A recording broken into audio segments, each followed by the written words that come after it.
bande ko na zali présenté par ngai l'impresario Joaquim Zambwana na mpoka lelo tozali kolobela ba leader to ba kambi, n'est-ce pas? To ba guide. Bato o bazali en charge ya ko diriger bato. Bato bazali en charge ya ko diriger projet. Bato bazali en charge ya ko diriger église. Bato bazali pe na kati ya ba groupe oto ikolobela musala, azali chef, azali ko diriger pe bato. Maman nya uta ko même kapita kaka ya na kata classe, azali ja un leader parce que azali guide, il faut like ça exemple to ndakisa. Mo kambi musala na yo ya ko zala lumière, n'est-ce pas? Donc là on déjà ya ko like ça nzela. Et puis là ko tuna ma Agnès ke avantage ezali na bato kuna ko wela ba koma ba leader. Mama aina banza yo mza ko tante ko continue ko pesa biso ba avantage yo bato point ba wela ka kozala ba konzi. Même si poste ekokina ona yete na ko wela ka azwa ya n'est-ce pas? Ba konzo wande ozali ko lobela ozali ko toucher ba domaine nyonso sans exception. Ozali ko lobela eloko moko te, ozali ko lobela mutu te, to yebi na biso pe mutu ozali leader te. Mais ozali ka ko lobela na ba section nyonso même kaka na ndako. Papa lokola ozali chef na kata libota na yo oza pe considéré comme leader ya mwana to ko toucher même ba kametali kaka ndako pe lisusu papa na mwasi ne na bana na azali ja un leader. Donc mutu kutina ve moko ya bola ksa mutu musapite yo bazolo bela ba konzi wana o bazolo la ba konzi église o bazolo non tozolo bela même yo en tant que parent maman déjà oza pe leader parce que oza na ba petit bana ozali ko diriger même na libota na yo na famille obotami soki yo mtu ozali mwana liboso peut-être baza ko benga yo oh nani Fumakanda n'est-ce pas? Fumakanda oza déjà un leader même na village. Ce qui est dans le village, on est chef du village, on a déjà un leader. Les émissions sont guidées les loyaux. Donc voilà ma canisi aux alliés yango que tous les bela bakonzi oyo to bat non tous les bela yo nous to yebete aux la responsabilité moko ko na vie. Mais maman ani avant to ken na moi répondre à ça liboso na poser des questions muke kaka hein nini batu musu basalaka po koma leader parce que lobina ke mutu no salinga koma kaka mokonzi ba avantage ko za mokonzi lobi yango lokumu mbongo bavantage bato kiti liboso bavandisa kiyo bato bazowela baposte wana mais sikoyo na tunio question muke avant toke na repo nini yango esalaka ke bato asali nyonso peut-être pour azwa poste wana nini yango bato yo na culture na connaissance bato bazali kosala ya bamususu mona makila ifo etanga bamususu ou bien mutu ye moko asali effort na ye effort yango akosalela ngo ndenge nini ou bien akoti kititi aluki banganga ba idolatrie pe salami ino kuna ni azwaka poste wana si fona kupesa mwana na kupesa ipo nazwaka poste wana si fona kuboma oyo mutu wana zakadisha wana kuboma ipo msanga na remplacer kitu wana boso mwana mususu pe batu bas ba se réunir ba ponike biso to moni so azala leader na biso ba poni yepe mususu ba konzi o bazana likolo ba desina ba to moni un tel fo azala chef na division kinga de ba poni ye donc ça bon ba mususu ko corrompre le système n'est-ce pas? Oh yeah on va passer à comme nani kaka comme leader mususu pe ya a corrompre la neti mo konjo na likolo wana ke a pese ba ebele bongo ebele donc corruption les gars peut-être pourquoi on azwa kiti donc on liko vete mutu oiko sala nyonso oiko sala pour akwa mukonzi donc eza poste moko très capital n'est-ce pas? Selon la recherche na yo mutu ça lingo wala yango lena avantage oti ko pesa n'est-ce pas? Bon merci mingi mama Ani mais nazasu na mutuna mususu parce que émission émission chrétienne makambo nyonso oti ko lobela to lobela église est-ce que vous allez dire que vraiment na kati na iglesia to na église bato pe bazali bazana tendance wana ya koluka pe azala mokambi leader? Oh yeah biloko ngo eza ezali église makambo nyonso olekana nini eza ndenge moko kaka na église bapasteur bazana bakuwela pasteur kowela ezana bapasteur pe ngapenda pasteur ngapenda fona zwaka kite ngape fona koma pasteur mona mama présidence oyo alobi nga en tout cas ngana mama présidence oyo ninga katenga fona zwa poste bakosala nyonso mususu pe kaka na chorale nga ko badikisiza to na chorale komona mususu aza chef na chorale ye mutu aza directrice na bango bien so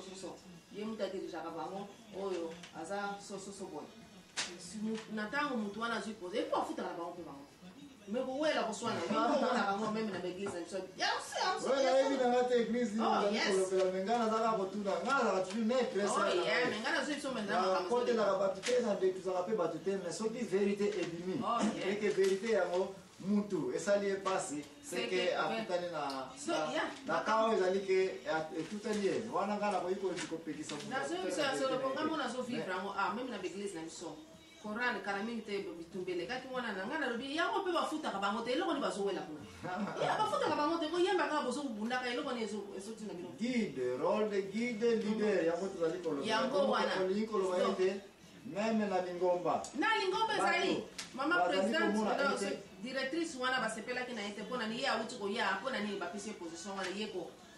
awuti ka koya mikolo biso tovandi ya bambula babola tozwaka position yango te me bayebi te ke oyo wana peut-être nayebi na ngai te ngai nazalaka kotuna motuna concernant na église mpe makambo wana ezokoleka kowela ezali bamosusu bakokosala n'importe quoi mpo azwa position wana sikoyo na likambo oti koyeba te akoki kosala tout sikoyo tooti koyoka te bato na mokili mpo awela position poste mpo azala lider baza kolia kititi baza kobomana baza kokorompre baza kosala makambo nyonso ekoki mpoka azwa ebonga wana abengama kaka chef azala kaka lider même si ayebi ne mosala yango te même si ayebi ne yango te tozonga na église na église sikoyo bato nini bakoki kosala oyo osali barecherche ezali kosala te asali kaka nyonso akoma kaka na poste wana oyo nyonso ezolekaka oyo bato ya mokili ozomona différence moko eza wana likambo église eza esika moko tozomona ngo eza 5 likambo le même likambo esalami na mokili le même likambo esalami na mokili na ntango momoni tia yango mpena kate me na ntango esalami na église bozomona ke non oyo mpena impossible likambo oyo eko kosalama te mpona nini église nini komona ke bato nyonso baza wana baza neti nayebi te natia yango na ndenge nini mpena mpo soki na comprendre bien olingi koloba ete la même position fouettant un laquais tomba sur un roi lui fait ruiner toute une province elingi alobake soki likambo wana mutu asali yango aza mutu ya mokili ozozwa yango na angle mosusu mais soki esalami na église ezwi position mosusu n'est-ce pas elingi koloba ete na kati ya église oza kosatendre mpe na degré ya sainteté élevé mwa ordre moko boye mais sikoyo bato baza kowela yango olingi oloba n'est-ce pas epuis sikoyo okomi komona ke mais finalement confusion ekoti entre makambo ya bato ya mokili bazali kosala mpona kowela baposte baresponsabilité kilider kimokambi eyesu kokwela na kati ya église mais yo omoni ete koma ekoki kosalemaki bato ya mokili bazali kokota na bonganga bazali kosala mpo bazwa poste esika epuis sikoyo na église peut-être si je ne me trompe pas baza koboma mpe mpe ezotanga bon nayebi nanga église moko frère nanga naza nanga l'impresario awa mpona korepresente kaka minoko ya bato oyo bon nayebi nanga te ser nanga mais eloko manga na profite na maloba na yo olobi ete kiowelaki bokonzi oyo eza kokoze bato bazosala effort nyonso bakoki kosala n'est-ce pas même na église ya nzambe merci mingi donc osilisi ozasona likomisa koloba te avant ngai l'impresario Joachim Zambona nakokota na émission oyo mpona répondre mama ali na makambo nyonso asili kopesa selon connaissance na ye ya mokili makambo azali kosala n'est-ce pas oza likambo so akobakisa awa concernant balider banokambi yango kaka kowela kaka merci mingi ngai l'impresario Joachim Zambona banza émission na ngai awa esili kobanda na mpopa lelo oyo nyonso azalaki kosala nalingaka nayeba na société na biso makambo ezali koleka na culture ya mama ani na bunkulu na ye na communauté na ye nini yango ezali koleka na banza bosili kolanda ngai bien na baoyo barate kolanda yango tika bobenga bana biso na 081 089 1274 mais mpo na ngai avant toke na repo oyo nazali kotinda bino bokende kotanga mokanda ya 1 Samuel chapitre 12 verset 2 kuna bokende komona koma mokonzi Samuel to prophète Samuel to leader Samuel abandaki na vie na ye na succès po akomi mokolo epuis aza kosede sikoyo poste na ye ke nani yango akoremplace ye epuis nde kuna okoya koyeba nini elekaki wana tanga kaka 1 Samuel 12 okoya mpe komona 1 Samuel 13 14 place mutu oyo azali ete bokonzi wana touti kolobela awaki leadership kimokambi eza nango mpenza na ye te akalifie na ye te me aweleli yango kaka mpona makambo oti koloba baavantage epuis ayebi na mpe kutu mosala yango te tala ndenge asali nini escroke bato akweyisi bato akweyisi mboka azongisi makambo bato na nsima epuis progrès na société emonani lisusu te nde bato mibale tokolobela awa succès bato oyo bazali ke bango te mais ezali choix ya nzambe parce que baza na do ya kodirige bato succès nini baye kozwa mpe koma bapeuple baprofite na succès oyo na baoyo bazali ete aya postamo ya ye te me mpo kaka mapeka kaka ye kaka ndenge yandi kaka ewo